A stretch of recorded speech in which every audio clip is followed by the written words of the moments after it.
Imagine a map of the world changing. We usually picture, battlefields or treaties being signed in these grand mirrored halls. Right, maybe a king being deposed, something big in public like that. Exactly. I mean, you read a standard history textbook, and it gives you this very clean, very public timeline of human progress. Oh, absolutely. It's all neatly organized. But there's an entirely different kind of historical map, Hmm. one that chronicles a silent, undocumented battleground. Yeah. And it's a map drawn entirely behind closed doors. We're talking in parlors and nurseries and in kitchens. It's the history of the private sphere. Yes. And because it lacked the formal documentation of, like, a war or a political summit, we really have to look somewhere else to understand what was actually happening to the people living inside those rooms. Right. We have to look at the fiction they were writing and the advertisements they were reading. And that is exactly our mission today. Welcome to the deep dive. We are pulling together an incredible cross-section of sources for you to explore this hidden landscape. It's a really great stack of materials. It is. We've got a textbook chapter on the historical context of the turn of the 20th century United States, alongside this whole stack of historical newspaper clippings and advertisements. Mm-hmm. But the real anchors of our deep dive today are three iconic short stories from the Progressive era. We're looking at works by Charlotte Perkins Gilman, Kate Chopin, and Susan Glaspell. What's fascinating here is how these pieces brilliantly demonstrate how art and literature operate on a two-way street. Right, it's not just a one-way reflection. Exactly. I mean, the 19th century essayist William Hazlitt coined the term the spirit of the age, right? Which captures how an author's cultural and historical environment inevitably shapes their vision. Sure. But these authors weren't just, passively absorbing their era. They were using literature as a mechanism to actively shape history. Oh, wow. Yeah, to force their contemporaries to confront realities that society was basically desperate to ignore. So, to give you a sense of this specific spirit of the age, we are dropping you into the United States roughly between 1890 and 1920. The Progressive era. The Progressive era. And it's a dizzying time. Urbanization is just exploding. Cities are booming. The telephone is connecting cities. By 1908, mass-produced automobiles are fundamentally altering human mobility. Right. People can actually travel. Transatlantic telegraphs are making the world feel incredibly small.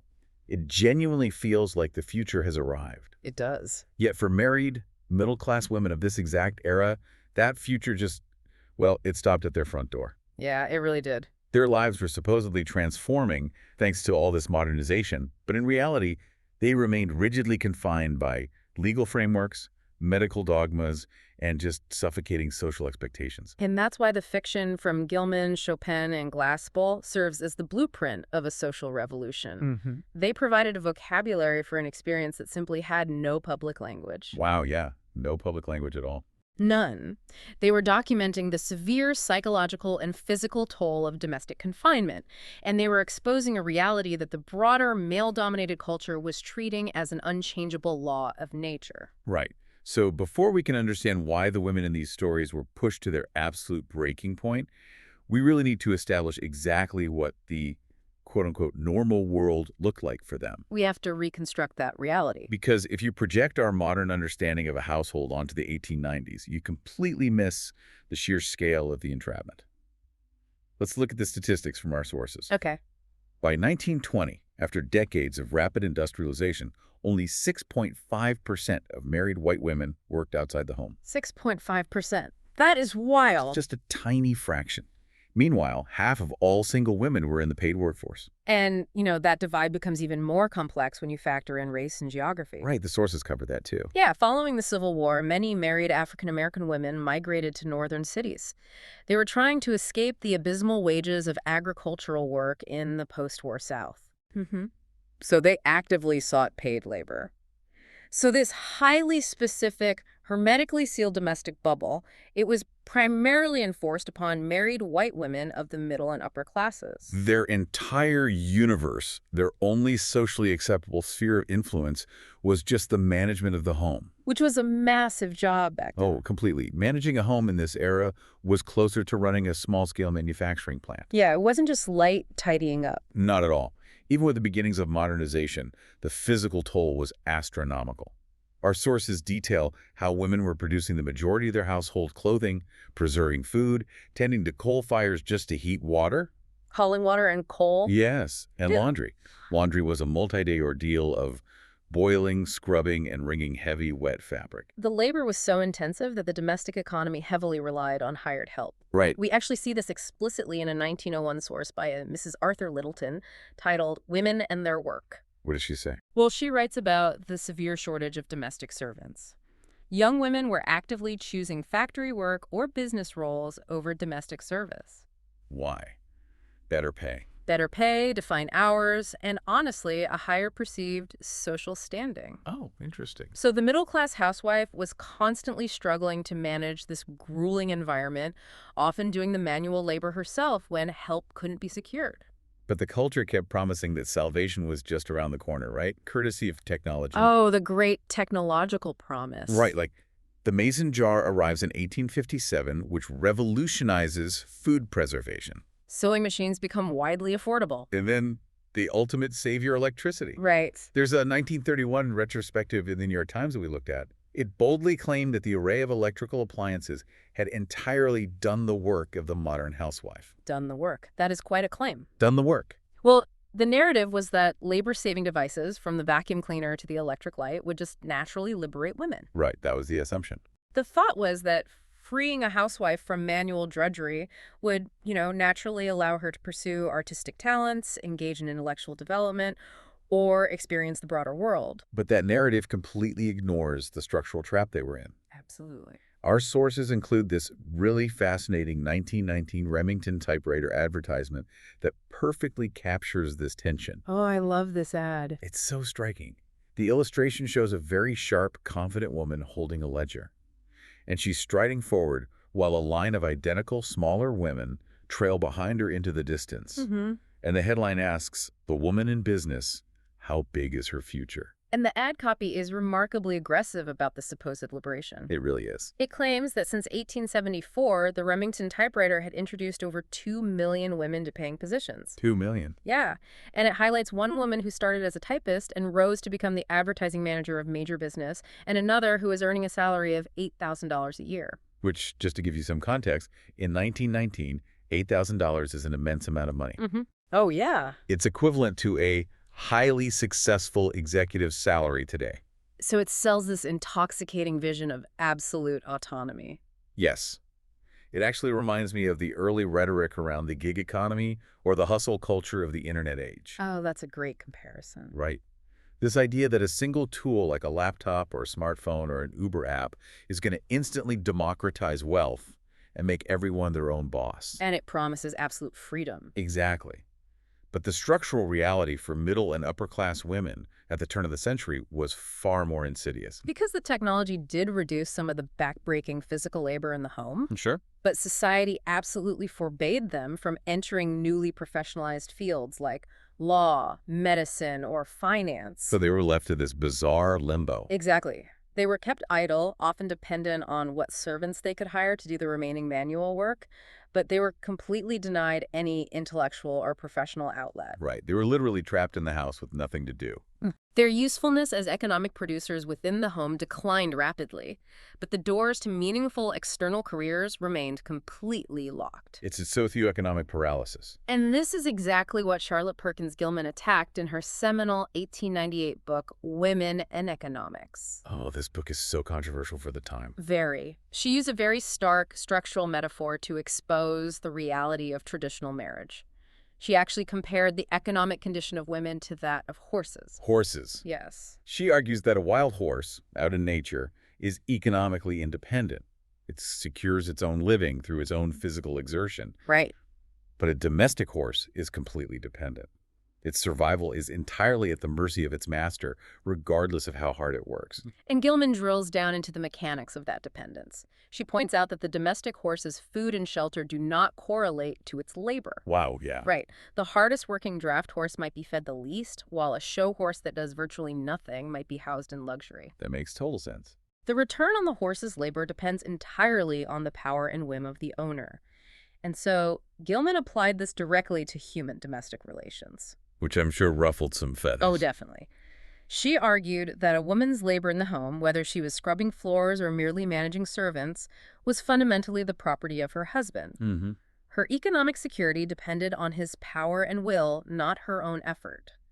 She used this argument to assert that traditional domestic relations were retarding human progress. So she completely dismantled the romanticized Victorian ideal of marriage, reframing it as a system of economic subjugation. Precisely. Okay, let's unpack this. If you were a woman in this era experiencing this profound, suffocating idleness, and you felt ambitious or dissatisfied, society didn't offer you a job. No. It offered you a medical diagnosis. Which is terrifying. Which brings us into the terrifying psychological landscape of our first short story, Charlotte Perkins Gilman's 1892 piece, The Yellow Wallpaper. A masterpiece. It reads like a gothic horror story, but it's actually constructed as a secret diary. Right. So we follow an unnamed narrator whose physician husband, John, brings her to a rented colonial mansion for the summer. And he diagnoses her with a temporary nervous depression and a slight hysterical tendency. Which, sounds very scientific for the time. Brave. So he isolates her in a former nursery at the top of the house. The windows have heavy bars. There are rings bolted into the walls. Sounds creepy. The heavy bedstead is literally nailed to the floor, and the wood is gnawed on. Gnawed on. Yes. She is placed on a strict regimen where she's forbidden to exert herself, which for her means an absolute ban on writing or art. And the horror of the story is that it's grounded in historical medical fact. Right, this wasn't made up. No, the treatment John enforces is the rest cure. It was a widely prescribed regimen developed by a prominent neurologist named Dr. Silas Weir Mitchell. And Mitchell actually treated Charlotte Perkins Gilman herself in 1886. Wow. Yeah, the core philosophy of the rest cure was that women's nervous systems were too fragile for intellectual stimulation. So Gilman actually lived this.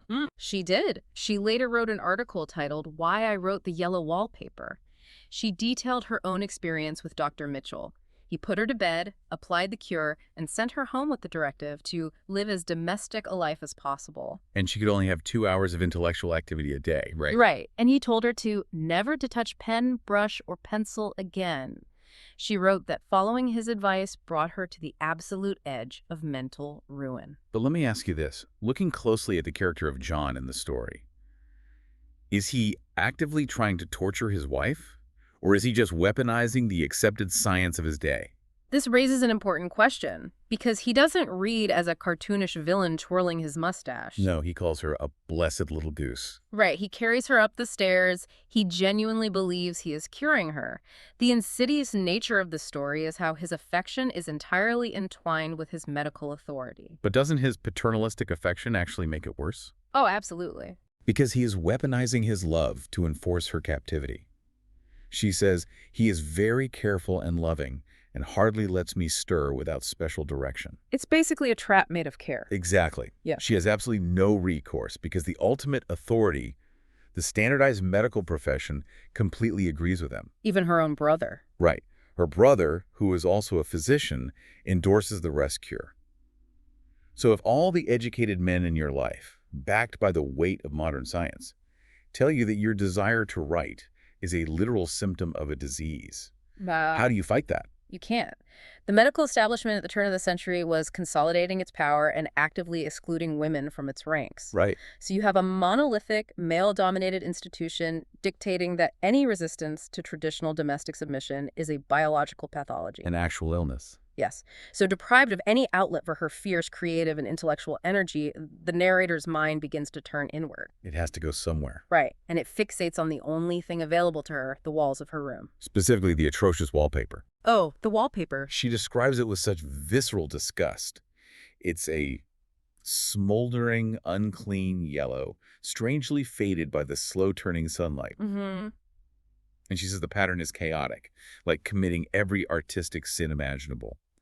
But because her brain is starving for stimulation, she begins studying it obsessively, trying to force logic onto an illogical design. And the wallpaper functions as a magnificent, terrifying metaphor for the labyrinthine, suffocating social codes of the progressive era. It really does.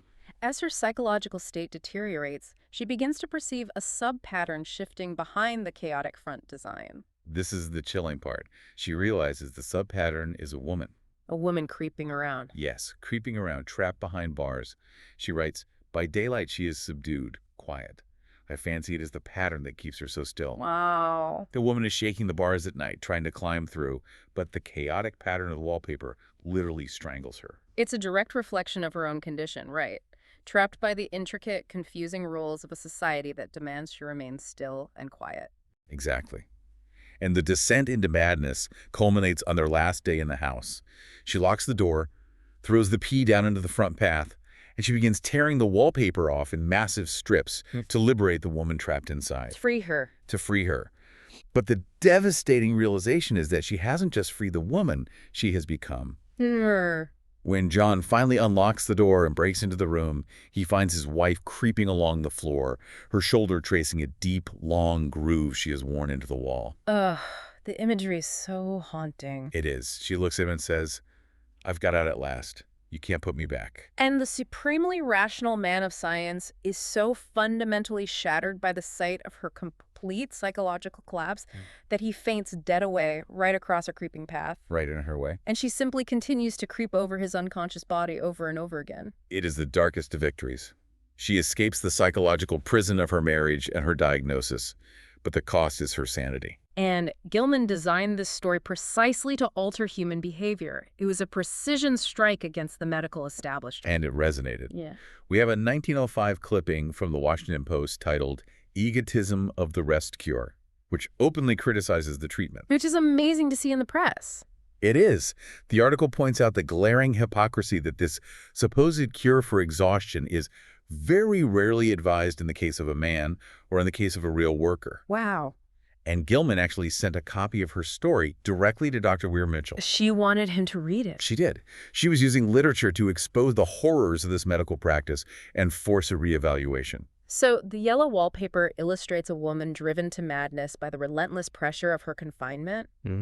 But it forces us to ask, what is the psychological response when those confines are abruptly accidentally removed? Oh, that's a great pivot. Right. Kate Chopin explores this exact scenario in her brilliant 1894 piece, The Story of an Hour.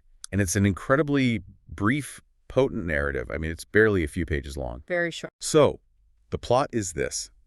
Mrs. Louise Millard has a known heart condition. So her sister and a family friend take tremendous care to break some horrific news to her very gently. The news being that her husband, Brentley Mallard, has been killed in a railroad disaster. Exactly. They saw his name at the top of the casualty list. Now, Chopin is very careful to establish that Louise's initial reaction is entirely conventional and deeply felt. She's genuinely upset. Yes, she doesn't have a paralyzed, stoic response. She weeps immediately with sudden, wild abandonment. And exhausted by her grief, she retreats to her room alone, sinks into a roomy armchair facing an open window, and she just stares out at the patches of blue sky and the new spring life. She is physically drained, but as she sits there, something begins to shift. A feeling creeps out of the sky, reaching toward her. She tries to fight off, right? She does. She recognizes that it's inappropriate, but she is completely powerless. And the feeling that overtakes her is described as a monstrous joy. Monstrous joy. The vacant stare leaves her eyes, her pulse quickens, and she begins whispering under her breath. Free, free, free. She realizes that she will weep again when she sees his dead face. She acknowledges that he was a kind man who loved her. But looking beyond that immediate grief, she sees a long procession of years that will now belong to her absolutely. She realizes she will never again have a powerful will bending hers. That phrase, a powerful will bending hers, is really the philosophical core of the story. How so? Chopin is dissecting the fundamental nature of 19th century marriage. Louise isn't celebrating the death of a monster. No. She is celebrating the death of a system. She realizes that even a marriage built on genuine affection and kindness requires the suppression of the woman's autonomy. Wow. Chopin asserts that romantic love is entirely secondary to the most powerful human impulse, which is the desire for self-assertion. It really makes me think of an analogy. Imagine taking off a really heavy backpack that you've worn for so long you actually forgot you were wearing it. That's a great way to put it. Right, the sudden lightness is intoxicating. You suddenly realize the immense physiological toll the constant weight was taking on you. Exactly. Louise Millard is experiencing that sudden, intoxicating lightness of a life without a dominant will governing her every move. She feels her body and soul are finally her own. And to understand the sheer velocity of her relief, you really have to look at the legal realities of 1894. Why a husband's death might prompt such relief. Right. Why was death the only viable exit strategy? Because divorce was a nearly impossible labyrinth.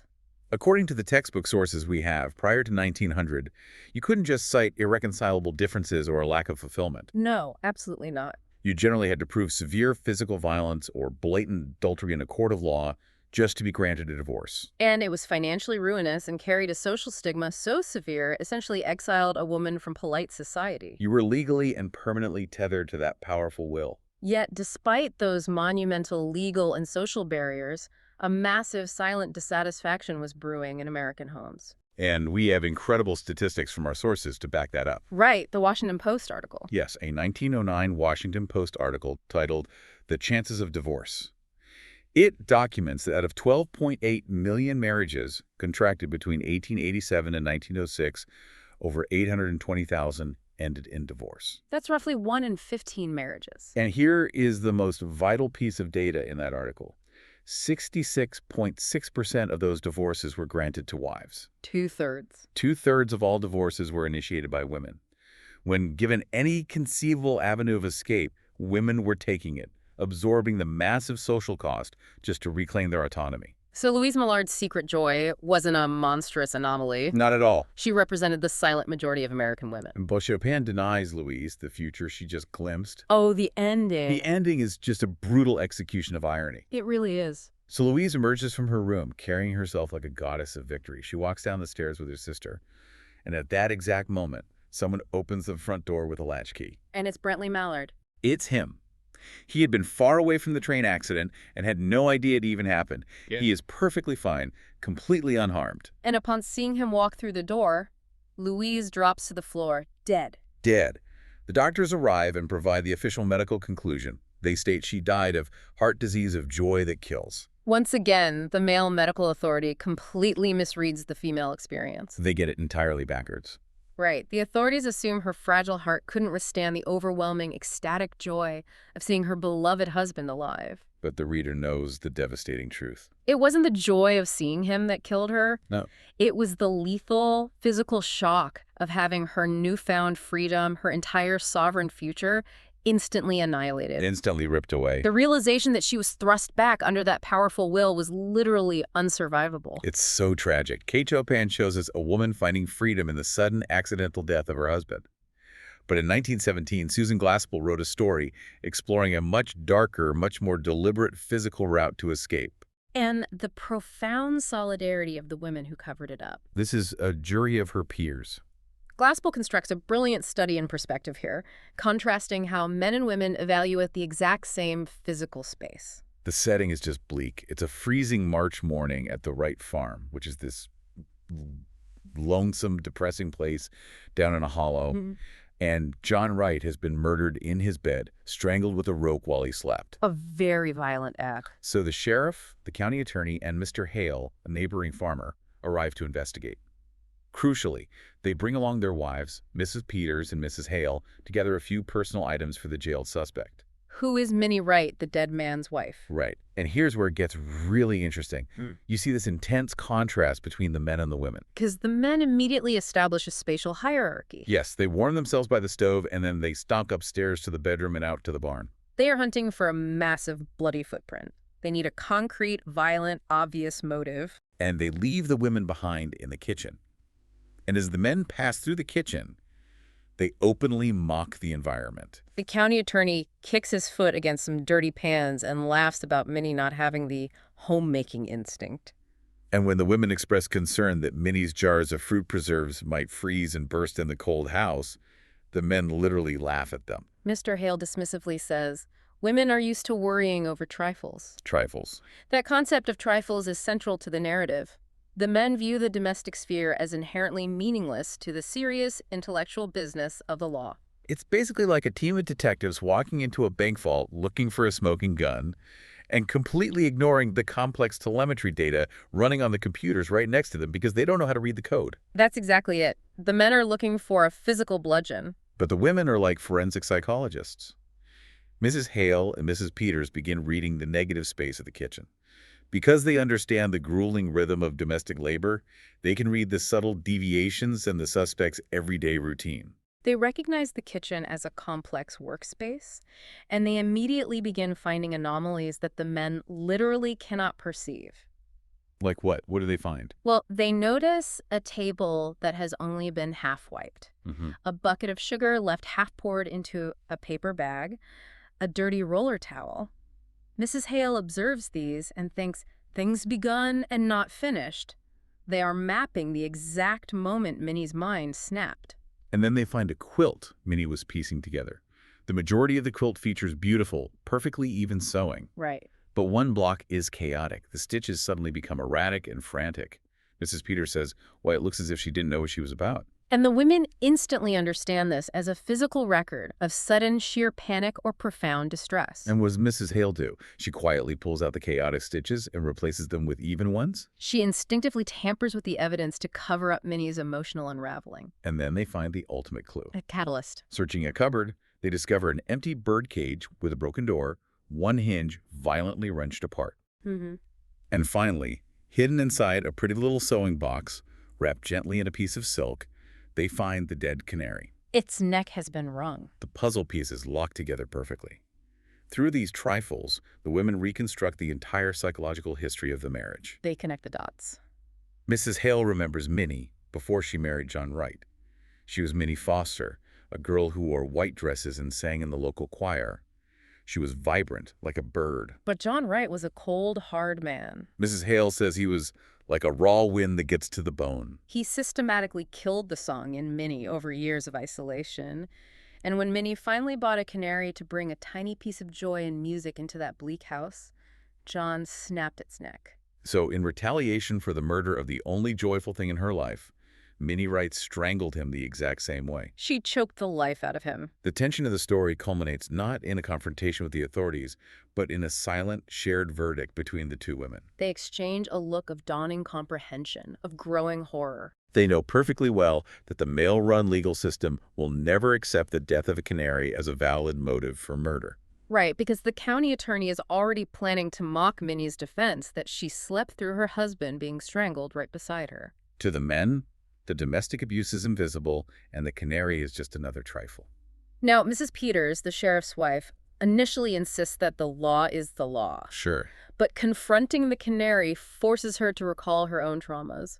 She remembers a boy taking a hatchet to her kitten when she was a child. Oh, wow. And she remembers the suffocating, desolate stillness of her house when her first baby died. She connects her own vulnerability to Minnie's desperate isolation. When the men return to the kitchen, still completely baffled by the lack of a motive, the women make their final choice. They do. The county attorney casually inspects the sewing basket, but misses the dead bird hidden inside. And while the men are distracted, Mrs. Hale snatches the box and hides the bird deep in the pocket of her heavy coat, right under the county attorney's nose. They actively conceal the evidence. They become Minnie's true peers, and they quietly, firmly acquit her. And if we connect this to the bigger picture, Glaspell drew this narrative directly from reality. She based it on a real case. Yes. As a journalist in Iowa in 1900, she covered the murder of John Hosick, a farmer who was killed in his bed with an axe. His wife claims she slept through the attack. Wow, so the exact same setup. Very similar. Initially, Glaspell's reporting, much like the general public's reaction, was hostile toward Mrs. Hosick. But as neighbors began testifying about Hosick's severe ongoing abuse, public sympathy radically shifted. We actually see that same shift in a New York Times clipping from 1892 regarding a Mrs. DeLong who shot and killed her abusive husband. The jury, finally understanding the context of her terror, fully acquitted her on the grounds of self-defense, and the courtroom reportedly erupted in cheers and hurrahs. Glaspell is illustrating that justice requires an understanding of context. By hiding the canary, Mrs. Hale and Mrs. Peters step outside the rigid male legal framework. They become a jury that actually understands the reality of the defendant's life. Exactly. And the recurring theme across Gilman, Chopin, and Glaspell is that these stories weren't just written in a vacuum for entertainment. They were responses to, and catalysts for, real-world social and political shifts. The private sphere was highly political. Yes, these authors were heavily involved in the intellectual movements of the progressive era, arguing that the domestic and political worlds were inextricably linked. We see this argument perfectly articulated in a 1911 article by journalist Barbara Boyd titled Politics and Milk. Oh, I love that piece. Boyd dismantles the idea that women should stay out of politics because their domain is the home. She argues that the quality of the milk supplied to a city, whether it is safe for a child to drink, is entirely dependent on municipal laws and health inspectors. Right. Since politicians regulate the milk that goes inside the baby, politics is fundamentally a domestic concern. You cannot protect the home without having a voice in the public sphere. They are not separate. And this realization fueled the intense activism of the era. Progressive-era reform groups played a massive role. Both Gilman and Glaspell were members of Heterodoxy, a radical feminist debating club based in Greenwich Village. They are advocating for civil rights and suffrage. Yes, it was an intellectual crucible where women from various disciplines gathered to debate socialism, psychology, and civil rights. They understood that securing the vote was the necessary mechanism to dismantle the domestic entrapment they were writing about. Gilman was a fierce advocate on this front. She actually testified before Congress in 1896, arguing that giving women the vote would improve the race. And it is essential to understand the intellectual framework Gilman used to make these arguments, just to impartially report on the historical ideologies at play here. Right. Her advocacy for women's progress was deeply intertwined with the era's fascination with evolutionary and eugenic theories. They viewed traditional subjugated gender roles not just as unfair, but as literal evolutionary regressions holding back the human species. And she wielded this evolutionary logic brilliantly in her writing. A perfect example is her 1893 poem, Similar Cases, which became massively popular. Right. She uses a satirical prehistoric setting to mock the anti-suffragists, who claimed that human nature was fixed and women's roles could not be altered. In the poem, a forward-thinking Neolithic man tries to explain to his community that they are eventually going to build cities and cultivate land. And the community reacts with absolute outrage at the idea of change. Like an early horse mocked for wanting to evolve. She writes, "Cry it all, before such things can come, you idiotic child, you must alter human nature." And they all sat back and smiled. Thought an answer to that last, "it will be hard to find," is a clinching argument to the Neolithic mind. Which is such a devastatingly effective rhetorical strategy. Right. She's taking the most common argument against women's equality, that it defies human nature, and assigning it to literal cavemen. This is simply the historical reality of the author's intellectual framework at the time. And this relentless intellectual and cultural pressure, combined with shifting economic realities, eventually forced the walls of the domestic sphere to crack. The tipping point finally arrived. The authors we're discussing actually lived to witness the passage of the 19th Amendment in 1920. Yes, they did. And the economic shift was just as profound. In 1910, Rita Child Dorr analyzed the census data and declared that the exodus of 9 million women into the paid labor force, competing alongside men, was the most important economic fact in the world today. 9 million women. They were finally crossing the threshold, moving from the isolated control of the private sphere into the public world. So what does this all mean? As we pull all these threads together, the power of looking at literature and history side by side becomes undeniable. It really does. You can read The Yellow Wallpaper simply as a chilling Gothic horror, or A Jury of Her Peers as a clever Midwestern murder mystery. And they function brilliantly on those levels. But when you overlay the historical context, the brutal reality of the rest cure, the suffocating divorce laws, the false promises of changing technology, the fiction transforms. It does. It ceases to be just a story. From the suffocating wallpaper of a medical prison to the brief, fatal glimpse of blue sky from an armchair to the hidden secrets in a farmhouse kitchen, literature provides a hyper-realistic map of the emotional and historical truths of the past. And it forces us to ask questions about our own context. Right. Context is everything. Reading these texts on their own is great, but adding the historical layer makes the literature multidimensional. And I want to leave you with a final thought to mull over. Go ahead. In the 1890s, women were physically trapped in domestic spaces, their confinement justified by the science and technology of the day. The walls of the home literally defined the limits of their world. But the nature of confinement evolves. Today, as you listen to this, our homes are filled with smart devices, smartphones, and perpetual internet connectivity.